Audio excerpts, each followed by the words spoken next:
সুপ্রিয় দর্শক মণ্ডলী, আমি এসেছি সৌরজগতের পৃথিবী নামক গ্রহ থেকে। আমি আমিন আলী। আমার খাতা মাথা সবকিছু খালি। দিনের বেলা অফিসে গেলেই বসে দেয় গালি, আর রাত্রের বেলা বাড়ি গেলেই বউতি দেয় গালি। কম তো এবার আমি কি করি, না পারে নিজের সাংবাদিক ধরতে গেলাম তুলে, কপাত করে ভাইরালে ভাগ্য গেল খুলে। তারপরে অনেকে কয় তো চাকরি হলো কিভাবে, মন না চায় আসার মারে গাড়ি তুলে।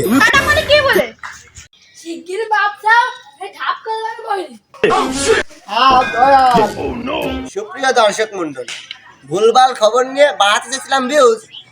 আমরা এখন আছি 365 নিউজ থেকে। আজকে আমরা দেখাতে চলেছি যারা বর্তমানে এসএসসি পরীক্ষা দিয়েছে তাদের পরীক্ষার রেজাল্ট আমরা দেখাতে চলেছি। অনেকদিন আরাম করে গরম করেছে গদি, এবার তোমাকে চিন্তা ভাবনা কিরাম হচ্ছে জানের মধ্যে, এবার তাড়াতাড়ি করে ফেলতে হবে। তো চলেন আর দেরি না করে শুরু করা যাক। এ ভাই এদিকে আসেন, এদিকে আসেন। তুই কোন যাচ্ছি রে? এই তোরা সারাদিন খুঁজে খাইতে কাজ করতে নিয়ে আসলাম, তুই এখন কোন যাচ্ছিস? আমার ওই ভাই ডাকলো। কোন ভাই ডাকলো? বাপের আগে কি তোর ভাই বড় হয়ে গেল? ও বাপু, তুমি এই জায়গাতে যাও, আমার ছেলেরা এখন ফ্রি ফায়ার খেলার সময় নেই। সারাদিন তুমি করো কি? ওই রিং, ওই ফ্রি ফায়ার এসব ছাড়া তোমার কোনো কাজ কাম নেই। আমার সাথে কাজ কর। আব্বা ফ্রি ফায়ার না তো এসএসসি পরীক্ষা দিছি, ওই নিয়ে কথা কবে।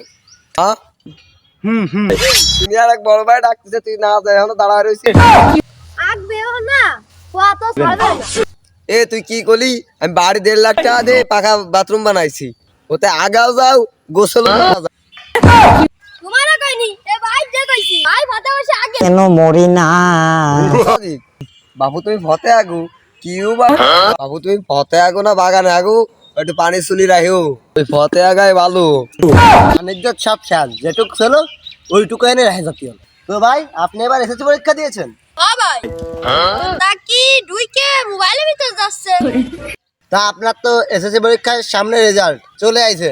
রেজাল্টের সময় তো আমাদের সবারই টেনশন থাকে, তা আপনার কিরকম লাগতেছে? পরীক্ষা দিছি আমি, তা আপনাকে তো টেনশন। ভাই আমাদের বলতে বোঝাইছে যে আমাদের সবার তা তো থাকবে, ভালো হলি মিষ্টি খা। টেনশন গ্রামে সাল ফেল করলে ওমেকে সাল ফেল করিছে, এই কর টেনশন। সব তো আমি করি না, করে আছে আপনাদের পাড়ার জনগণ। আসলে প্রতিবেশীরা মিষ্টি খেতে চায় না, প্রতিবেশীরা চাচ্ছেন দুর্নাম করতে। তো ভাই আপনার তো সামনে এসএসসি পরীক্ষার রেজাল্ট সম্পর্কে আপনার কি চিন্তা, রেজাল্টের পরে আপনার কি পরিকল্পনা? এখন আর রেজাল্টের বিষয়ে কি চিন্তা, আল্লাহ যা দেয় তাই।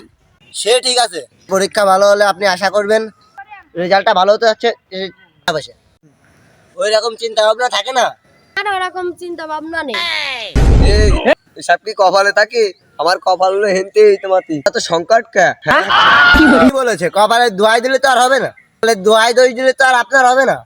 তো আপনার পরীক্ষার প্রশ্ন কঠিন হয়েছে না সঠিক হয়েছে, আপনার কোনটা মনে হয়? না ভাই পরীক্ষা কোনটা সহজ হতে করে হয়েছে তা আমি জানি না। পরীক্ষা আপনি দিয়েছেন, আপনি বুঝতে পারেননি? তো এর পরিবর্তন সময় আপনার পরিকল্পনাটা কি?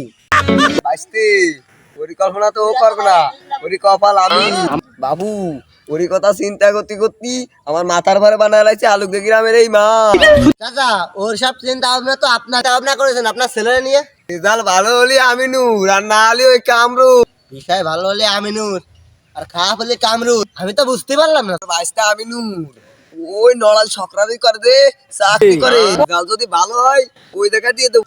উনি কারেন্টের কাজও সেই, ওই কাজটাও আমার ছেলে শিখবে। রেজাল্ট খারাপ হয় আমার বাঁচতে যে কামরুল, ও গ্যারেজে কাজ করে, ওর কাছে আমি দিয়ে আসবো।